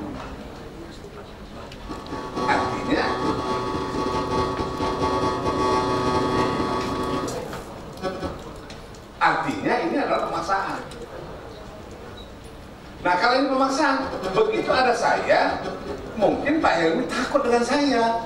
Pak Helmi boro-boro pasang helm langsung pakai ikat di sini, karena nggak ada saya. Tapi begitu saya hilang, nggak ada lagi persen, buang lagi nih. Contoh Bapak Ibu sekalian, barangkali contoh lah. Ketika diberlakukannya wajib helm dulu, ingat Pak Bapak Ibu sekalian. Saya masih merasa Pak, Sabtu Minggu barangkali istri saya kangen gitu Pak, ngajak, ayo Pak ke pasar, cuma beli bawang 2 biji aja gitu. Pengen mesra-mesraan, udah lama nggak ketemu, keliling terus suaminya. Begitu disadar motor, nggak pakai mobil, cepret. Kalau nggak dia yang ingatin, saya sendiri. Mama kok ada yang nggak enak nih, kok ringan kepala. Padahal pasar dekat Bu, Bapak Ibu sekalian. Oh iya ya sebentar, atau dia yang bawa ini Pak, helmnya cepret. Itulah bentuk-bentuk kesadaran terhadap penerapan K3. Yang pertama, yang kedua, Bapak Ibu sekalian adalah sifat perubahan culture. Saya menyinggung sedikit Pak. Ini bagaimana kaitan kalaulah ini jadi Pak, dibiayai oleh pemerintah, maka bangsa kita ini adalah bangsa yang paling beradab menurut saya. Sekarang beradab nggak? Enggak Pak. 7 orang per hari Pak mati Pak. Per hari. Saya nggak tahu data Pak ini, saya nggak ngambil lah, nggak enak, segar saya ngomong. Padahal yang disetrum nyangkut-nyangkut saya tahu Pak. 7 orang. Ini adalah pekerja yang terdaftar di BPJS Ketenagakerjaan. Kenapa saya tahu? Mereka lapor, ya Bang, ini mati ini 7 hari. Kenapa? Mereka ini peserta BPJS Ketenagakerjaan. Saya nggak tahu nih, PLN jadi nggak jadi peserta BPJS Ketenagakerjaan? Nggak ngusir lah ya Pak. Capek ya. Utang meeting, utang Menteri BUMN, utang itu udah. Padahal kalau esensi, ini mohon maaf Pak, saya nggak jual BPJS Ketenagakerjaan, nggak ada untung juga saya. Tapi dari konsep saya, seorang pengawas Pak, saya perlu menggugah bagus kan gitu. Karena kompensasinya dibayarkan cukup bagus sekarang. Nah kembali kita 7 orang Pak per hari 2015 kemarin. Kalau ini sudah berkeluarga, berarti dia memiliki 1 orang istri, 3 anak, 5 Pak kan? 5 kali 7, 35 per orang per hari. Itu benar istri. 35 orang loh Pak. Dari kacamata saya nih, dari masa kacamata kita. Belum lagi yang di PLN yang tidak laporkan ke BPJS Ketenagakerjaan. Belum lagi subkontraktor PLN yang tidak melaporkan ke BPJS Ketenagakerjaan. Hitung-hitung Pak, ada 5 Pak. Kadang nggak lapor Pak saya, nggak ketahuan. 5 tambah 7, berarti ada 12. Kali sekian Pak, artinya yang kita kenal kejahatan sekarang Pak, tingkat sosial. Saya terus terang aja mikir kayak ini dunia mau kiamat apa gimana gitu. Alfamart jam 12 siang dirampok, sepeda motor sebentar itu hilang, ada begal sekarang Pak, begul, apa lagi Pak? Saya nggak tahu. Termasuk, mohon maaf Pak, kalau saya persepsi saya, miras Pak. Miras saya bingung Pak, ini kok kerja apa tiap hari ini? Mutar ke sana nggak ada ini, mutar. Terus datanglah Pak Helmi. Pak Helmi, ini ada miras, saya minum aja lah Pak Helmi, minum aja. Ini bercampur macam-macam Pak, seperti ini itu segala macam. Sup pening sendiri. Lewat beliau. Seksi dikit tak sikat udah. Enggak, saya Bapak Ibu sekalian, mohon maaf Bapak Ibu sekalian. Ini bahasa Mosa. Dampak daripada keputusasaan daripada masyarakat kita Pak. Yang ininya Pak, yang ininya itu sudah tidak terpenuhi lagi. Saya sering Pak di forum-forum ini, kemarin di UI juga saya ngomong dengan ada mahasiswa 450% saya ngomong, ya udah nggak bisa jualin lagi Pak, apa bahasa-bahasa yang kita harus high risk, harus booking assessment, capek saya Pak. Harus yang baik. Ini biasa diundi, bisa juga ngomong tanggal 4 besok ini Pak. Saya ngomong yang faktual saja Pak. Begitu masyarakat kita miskin Pak, udah nggak lihat lagi ini cantik apa ini ganteng, ini polisi, udah nggak lihat lagi Pak. Dampak yang saya maksudkan dampak daripada kegagalan K3 di tempat kerja berdampak seperti itu. Nah mari Pak kita rumuskan. Saya sependapat Pak, kalau budgeting K3 itu dikendalikan oleh pemerintah, konsekuensinya, oke. Kalau you macam-macam, tak sikat. Kalau memang komitmen seperti itu, go ahead Pak. Saya orang yang paling senang kan. Kenapa? Kaitannya dengan penegakan hak asasi manusia. Orang betul-betul kita hargai. Siapapun makhluk bisa mau dia tidak sekolah, pendidikan segala macam, helm, safety shoes, sarung tangan, kita berikan. Nama kita outsourcing, outsourcing. Jangan Pak. Jangan Pak, dari kacamata saya, pengawas ketenaga kerja, Bapak dosa Pak. Dari mata pelajaran undang-undang ketenaga kerja, Bapak punya sanksi Pak. Jangan Bapak anggap remeh Pak. Dan saya yakin Pak, ini mohon catatan ini, saya yakin Pak, proyek 35.000 megawatt nanti akan banyak menggunakan tenaga kerja outsourcing. Whatever lah, menurut saya terserah lah. Yang penting kontrol tadi Pak. Jangan sampai terang menderang Republik ini 5 tahun ke depan, tapi penuh dengan darah-darah yang mengalir. Jangan. Ini dosa. Dosa Pak. Dosa Pak. Tolong. Ini mungkin saya sampaikan barangkali. Silakan.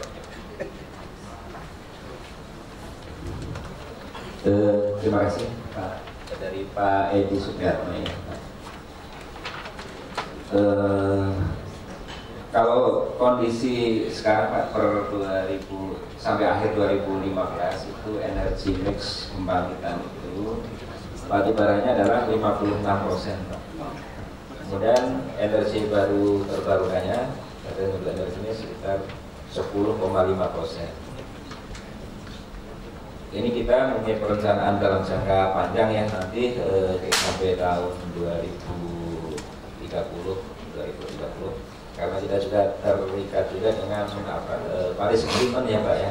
Paris Agreement dan kita kemarin Pak Presiden Jokowi juga menyampaikan kita mempunyai target penurunan emisi untuk gas rumah kaca kalau saya sekitar 29% ya. 20% itu tentunya ini mempunyai konsekuensi bahwa ke depan kita juga harus dalam hal ini di subsektor kita harus menggunakan pembangkit-pembangkit yang renewable energy Pak. Kalau Bapak tadi menyampaikan 100% untuk program 35.000 megawatt itu tidak benar. Tidak. Jadi yang sekarang statusnya energi mixnya adalah 66. Nanti ke depan sampai tahun 2030 itu secara kumulatif itu batubaranya 50 Pak. Energi baru terbarukannya adalah sekitar 25% ya. Ini targetnya ya. Cuman ini masih debatable kemarin ya. Apakah mampu nggak pada tahun 2030 itu 25%?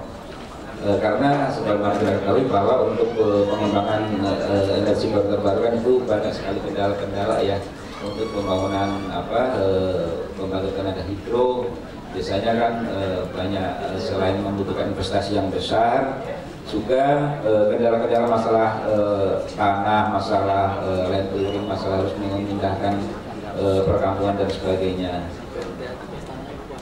Nah, ini. Jadi kita untuk yang jangka menengah tadi yang sampai tahun 2019 yang 35.000 MW, kita tetap juga mengembangkan energi terbarukan yang lainnya, Pak, disesuaikan dengan ketersediaan dari sumber-sumber energi yang ada di daerah tertentu.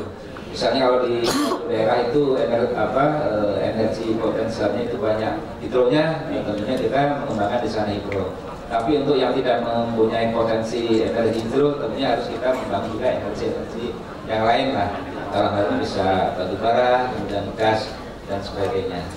Jadi kita ke depan tentunya dalam ini energi termalnya terus akan secara bertahap dikurangi, Pak. Apalagi untuk yang berbahan bakar minyak bumi, Pak. Itu ke depan harus diminimalisir sedemikian sehingga kalau bisa itu tidak menggunakan ini lagi energi fosil dari minyak bumi, hanya untuk misalnya untuk startup saja dan sebagainya. Sekira seperti itu. Oh ya, untuk yang energi nuklir ya. Kalau energi nuklir yang untuk sementara di dalam RUPTL maupun RUKN itu masih menjadi alternatif yang terakhir, Pak. Jadi sekarang statusnya hanya masih kajian-kajian saja. Kemudian kalau ini tadi misalnya 2030 kita nggak mampu mencapai target energi mix energi terbarukan 25%, ini harus artinya ini energi nuklir harus masuk di situ, Pak. Ya, energi nuklir harus masuk di situ. Cuman ya inilah karena RUPTL-nya juga masih ini ya, dari perencanaan masih belum selesai, Pak, pembahasannya. Walaupun kemarin sudah draft terakhir ya dibahas Pak Dirjen juga eselon 1 terkait ya, dari Bappenas, dari Kementerian Keuangan, Menko Perekonomian dan sebagainya, tapi itu belum final, Pak. Ya, jadi kalau misalnya energi mix EBT-nya nggak bisa 20%, tentu itu harus ditambah dari tenaga nuklir mau tidak mau. Terima kasih. Selanjutnya silakan untuk Bapak Helmi. Terima kasih. Pertanyaan tentang risk assessment, Pak ya. Jadi aset PLN ini membangkit transmisi dan itu diasuransikan. Kemudian perusahaan asuransi melakukan survei untuk mengetahui tingkat risikonya, risk assessment. Dan kemudian tim survei dari asuransi tersebut memberikan rekomendasi-rekomendasi untuk segera dilakukan, untuk segera diselesaikan oleh GM dan manajer dalam rangka supaya potensi risiko itu tidak terjadi, untuk memperkecil tingkat risiko. Karena tingginya suatu risiko akan berakibat kepada tingginya uang premi. Kemudian major bahaya terbesarnya di PLN ini yaitu kesetrum, Pak. Setrum, pertama itu setrum. Kemudian bagaimana antisipasinya, bagaimana mencegah supaya tidak tersetrum? Ya, tadi disampaikan Pak Amri, pertama eliminasi, setrumnya dihilangkan, bekerja di mana setrum sudah dimatikan dulu, baru bekerja. Kalau setrum tidak bisa dimatikan karena harus melayani pelanggan, maka dia melakukan rekayasa, apakah dengan menggunakan pelindung-pelindung, pembatas supaya orang tidak kesetrum.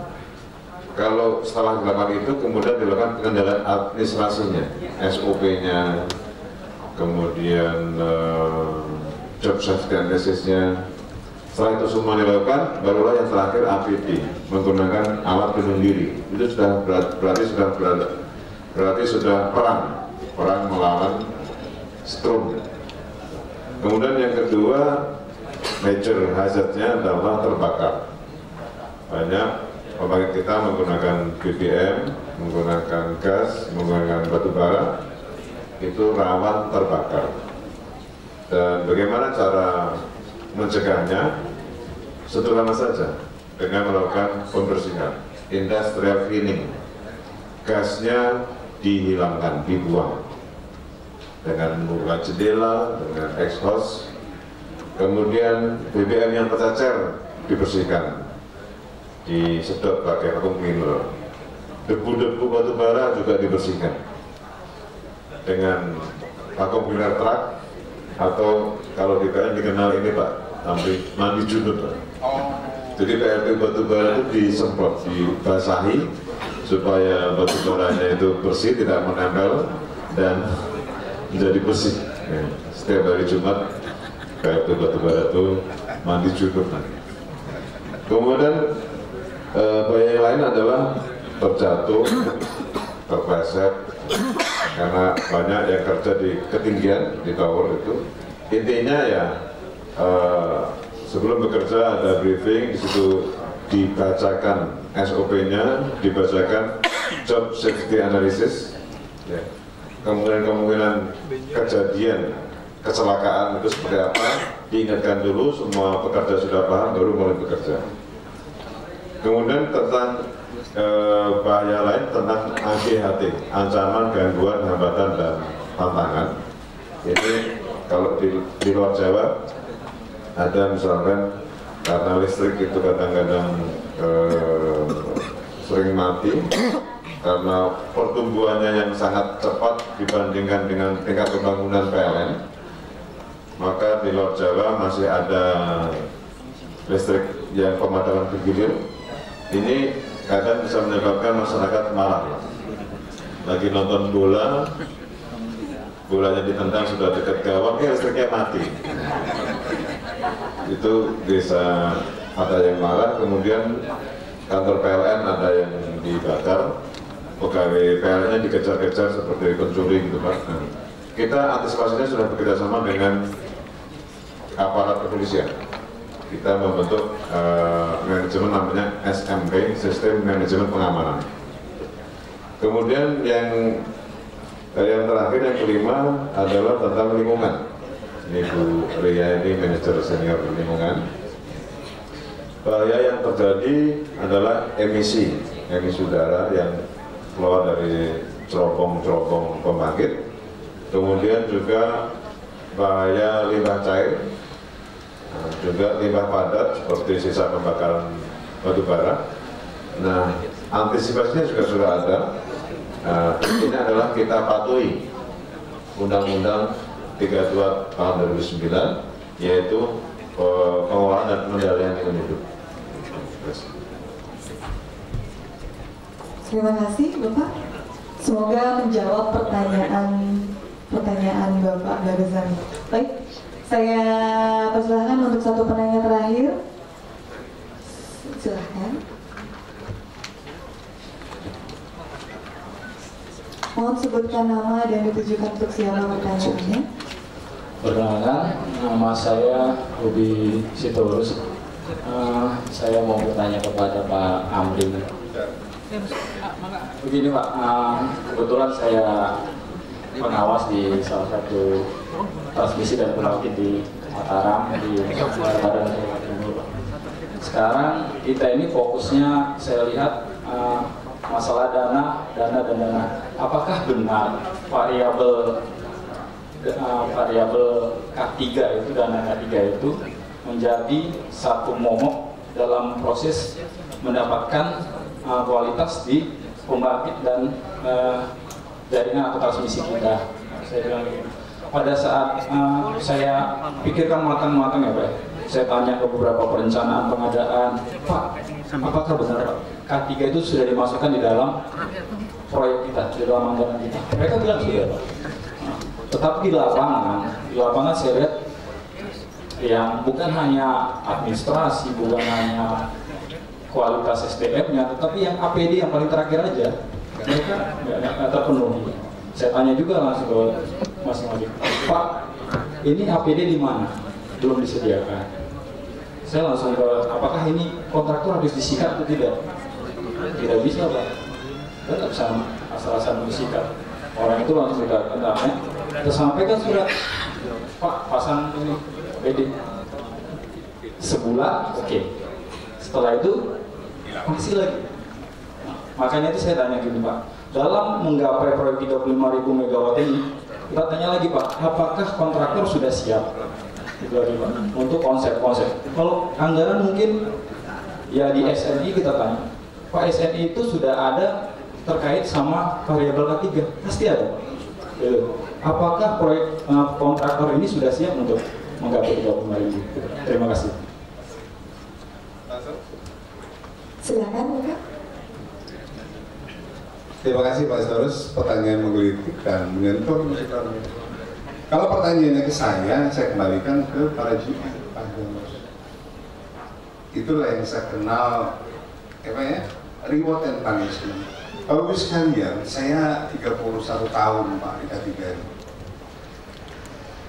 30 tahun, capek ya.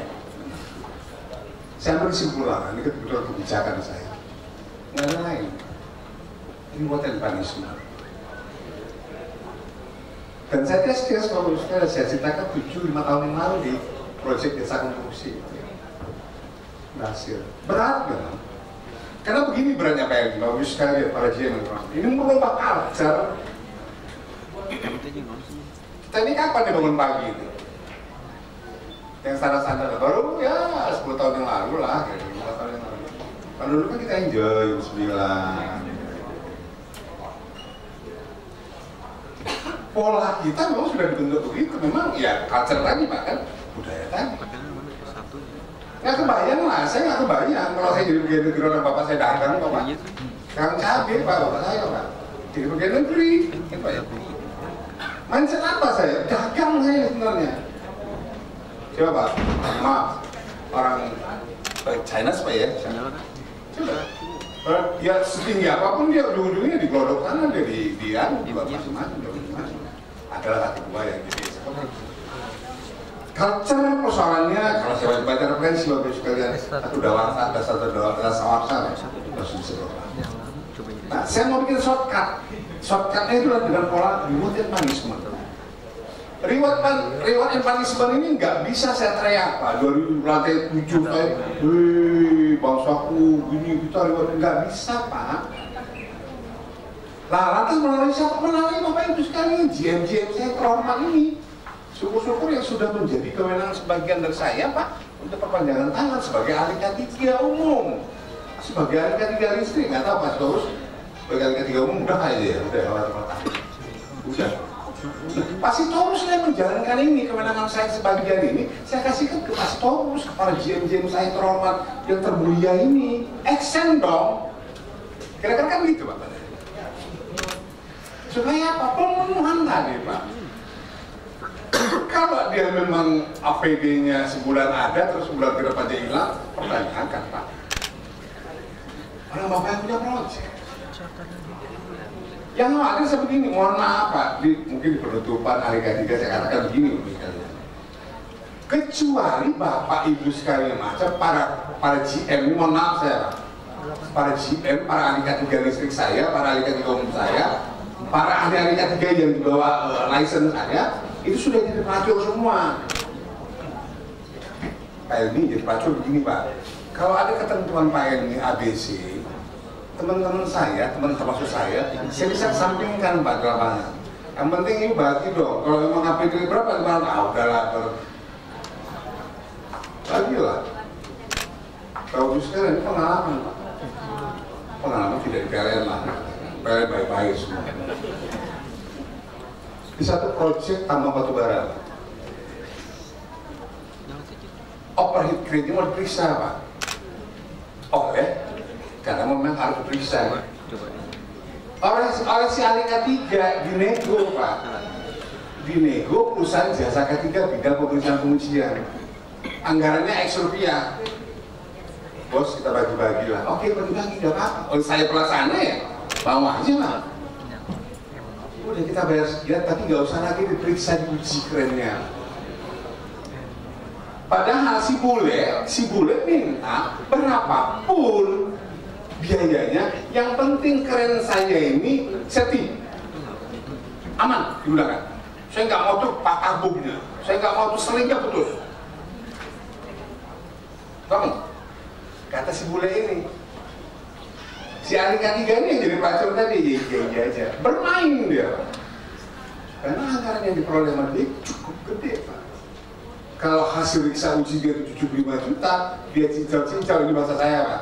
Nggak ada periksa 50 juta, bagi dua mereka 25 juta, satu kren. Kalau ada 14 krennya, Pak. Ini sama dengan pelacur tadi, Pak. Nah, kalau ini yang terjadi, hati-hati Bapak sekalian. Saya nggak nakutin gitu. Kalau terjadi musibah, keren tadi yang tidak dilakukan pemeriksaan pengujian, musibah patah ini segala macam, terjadi investigasi pihak kepolisian, kita masuk sebagai pengawas segala macam, dampaknya adalah pada sebagai pengawas, pada angka 3 kali dalam. Nah, kembali ke tadi Pak Sitorus, bahwa Andalah yang tahu persis, Pak, bahwa itu mau dilaksanakan atau tidak oleh para kontraktor. Saya Bapak Ibu sekalian, lagi-lagi pengalaman lah, experience paling bagus menurut saya. Ketika saya eselon 4 dulu mengawasi K3 konstruksi itu, saya nggak kenal Pak, maghrib, siang, malam itu nggak kenal. Bener-bener hidup saya itu ngawasin itu, termasuk bagian orang yang ngawasi itu. Saya mau tahu persis gitu loh, yang saya terima di Singapura itu benar nggak? Artinya apa? Keterlibatan saya melakukan action plan terhadap kegiatan itu, saya betul-betul terlibat dalamnya. Bukan karena saya pegang regulasi, tapi pengen tahu apakah ini tepat atau tidak. Itu soalnya gitu. Nah, oleh karenanya saya mengimbau nih melalui Pak Helmi dan teman-teman GM, action lah para GM kita ini. Untuk apa? Setiap detail kegiatan-kegiatan yang berhubungan dengan pelaksanaan proyek 35.000 MW ini, tolong keterlibatan Bapak sekalian. Kalau kita tidak mau dihujat oleh negara-negara maju. Nanti di closing saya akan memberikan statement tentang keterkaitan K3 dengan globalisasi. Itu sebentar Mas terus. Oke, makasih. Terima kasih Bapak Amri, Bapak Helmi dan juga Bapak Hanif. Ada yang mau ditambahkan? Silakan.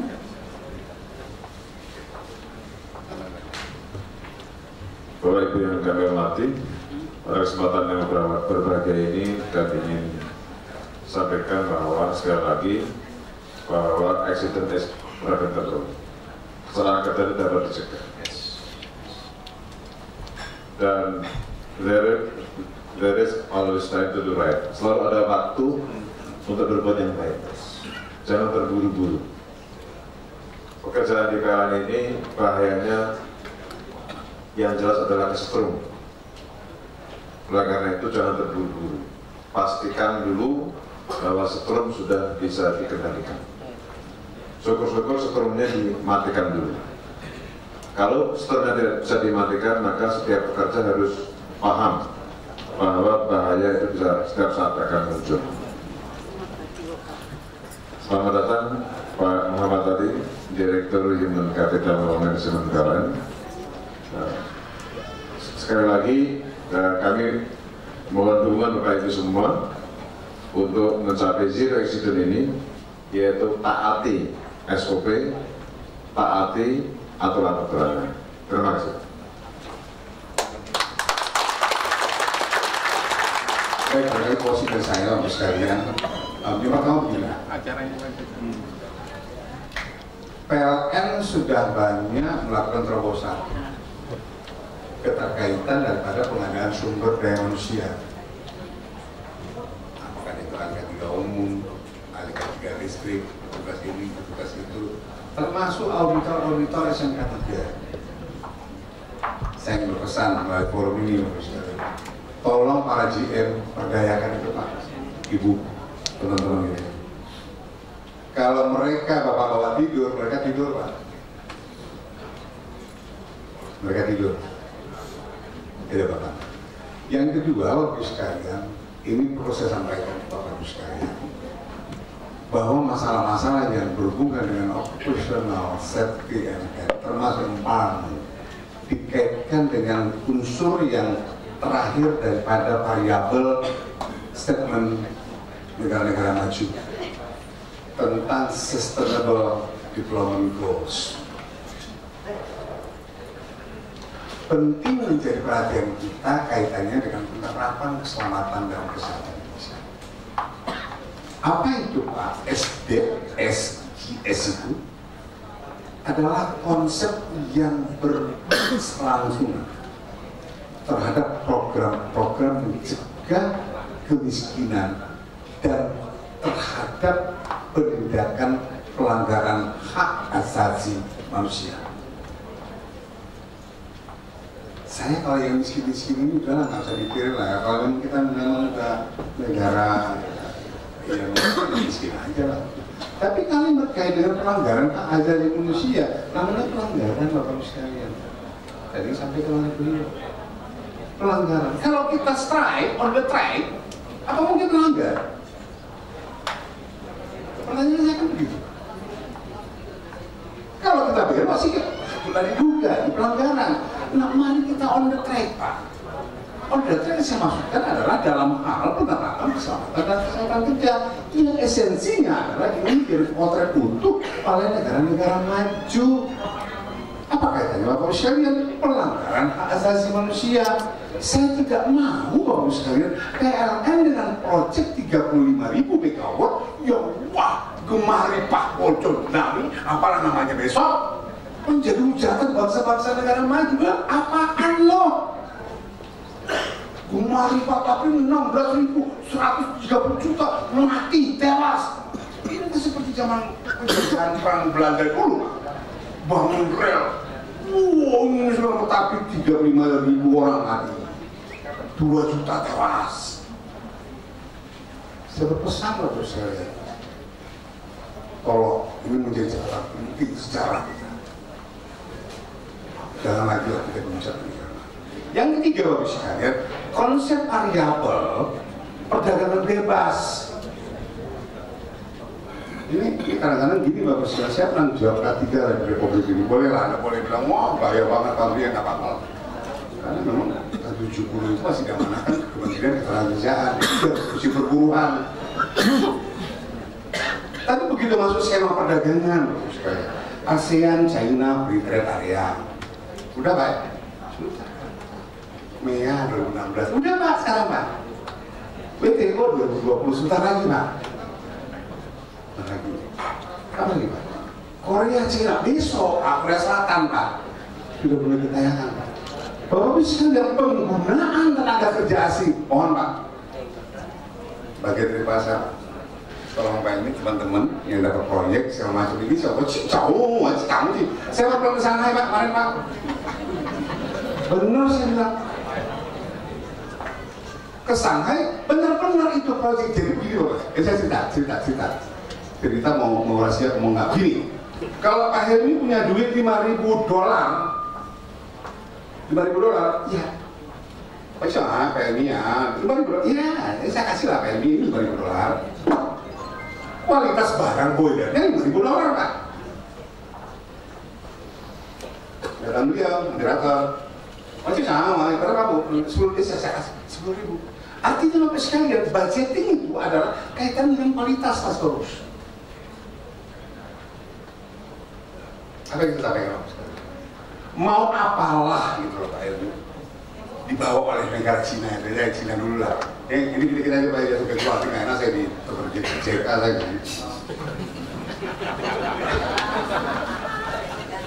bahwa Bapak Ibu sekalian memiliki strategi untuk apa Pak? Yang pertama, janganlah Bapak izinkan Pak semua tukang sapu bawa dari Cina, dari Shanghai, Chongqing. Aduh, kadang-kadang Pak, kasihan Pak kalau Bapak bangun di mana Pak, di Cakung Jati, kasihan itu apa namanya anak-anak lele-lele itu lah Bapak-bapak, warga sekitar lah. Kita ini agak sekali bukan itu. Jangan Bapak libatkan Pak. Dia boyong-boyong Pak dari sana. Saya tahu persis Pak, saya bolak-balik ke Cina segala macam, karena mungkin mereka begitu. Terakhir Bapak sekalian, saya ke Sorong Pak, ke pakai 6R. Itu 3/4 pesawatnya adalah Cina. Bapak tahu Pak, pakai pesawat itu seorang 4 jam. Pernah saat lebihnya kita tidur 2 jam puas Pak. 2 jam ke atasnya mereka udah bermain-main Pak di dalam pesawat itu Pak. 3/4 penduduk mereka mau gila semua. Jadi buka kabin ini, ambil botol, lempar sana, lempar. Lucu. Itu suasana pesawat itu. Ini mohon maaf. Tidak biasa kita begitu itu. Tapi bagaimana kok udah balik ke kasus seperti itu udah nggak peduli Pak, karena ya menganggap apa ya negara kita ini? Nggak tahu deh. Untuk kooperatifnya nggak ngerti. Nggak, saya jujur aja lihat. Tidak ada lagi tenggang rasa gitu loh Pak Elmi. Ini pakai ini Ustadz ini. Nggak ada lagi Pak Elmi. Coba aja, lucu. Lemparin nanu lah BH. Luar biasa. Nggak ada begini Pak, dari situ Pak, psikologisnya Pak, saya menggambarkan gitu. Di pesawat aja seperti itu lakukannya. Apatah lagi. Yang ketiga bos sekarang saya bukan kontrol tapi jalan saya mau ke arah Bali. Saya bilang langsung ke saya, kita turun sebentar sini Pak, saya kenal dengan project manajernya, dengan GM-nya. Yang penyeberangan itu Pak Sorus Banyuwangi ya Pak? Bukan yang sini? Banyuwangi Pak, saya mampir gitu Pak. Kamu apa kabar? Bukan bilang saya nggak tahu Pak, setengah jam habis itu kabur semua Pak, jalan-jalan Pak. Kamu sih bilang menjauh artinya gini Pak, lebih heboh kan ya? Gitu.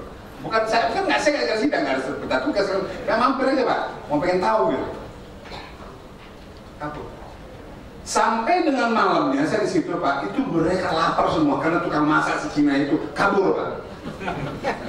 Bayangkan, tukang masak. Bapak Ibu sekalian, saya mengimbau aja Pak, benarkah Republik kita ini tukang masak dibawanya dari sana? Melalui forum ini Pak Ilmi, kalau ada nanti ada masuk alat boiler segala macam pasang gitu di gunung-gunung sana. Gimana, tolong Pak, pekerja mereka ini harus diantisipasi Pak. Itu berkembang Pak, ribuan mereka masuk sekarang Pak tanpa minta izin bekerja ke sana. Belum lagi kita bicara tentang jabatan.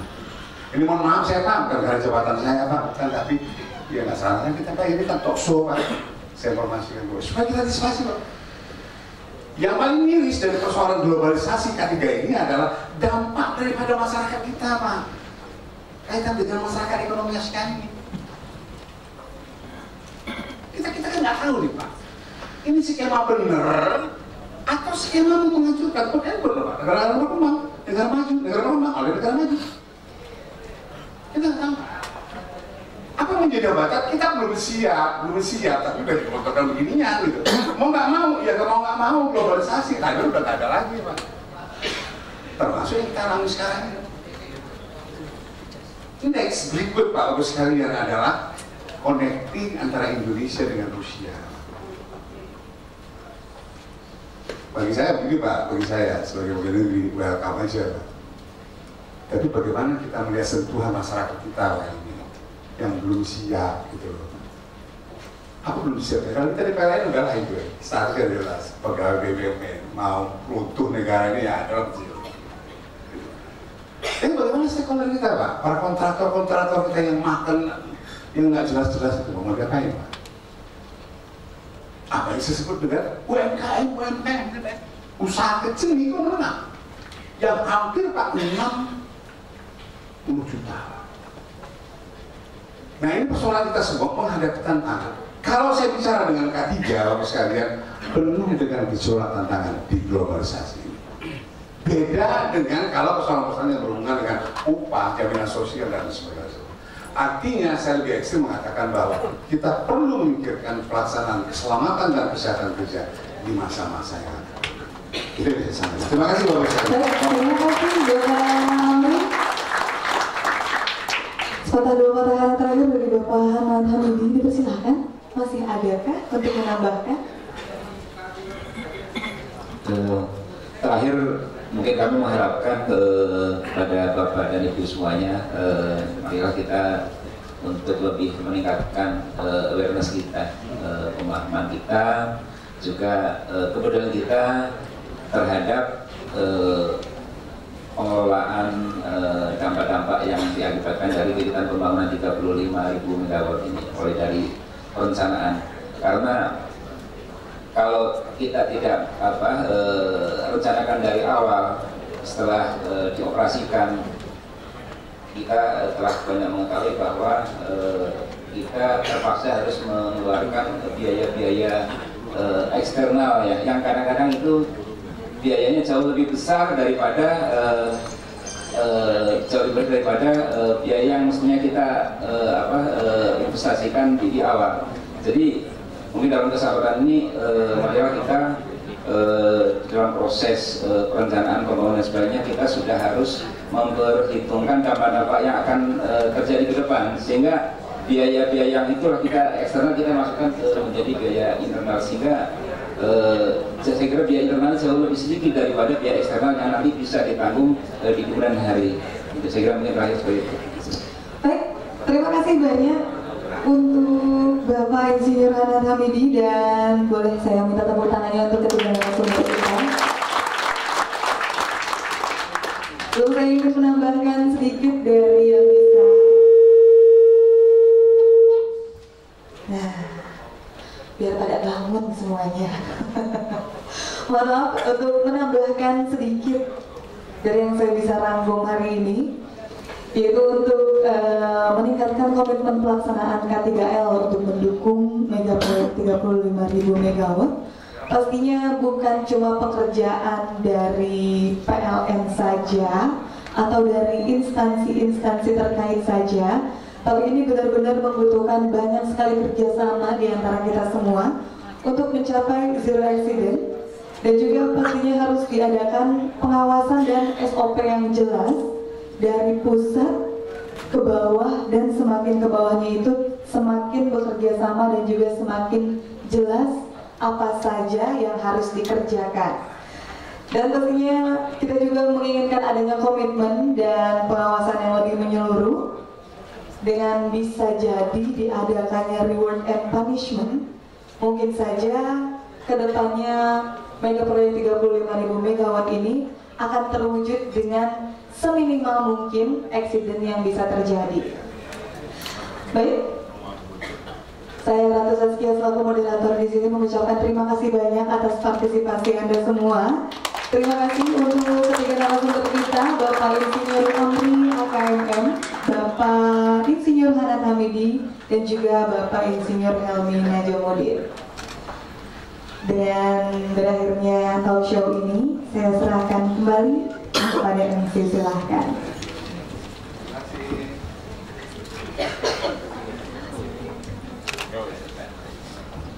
Terima kasih.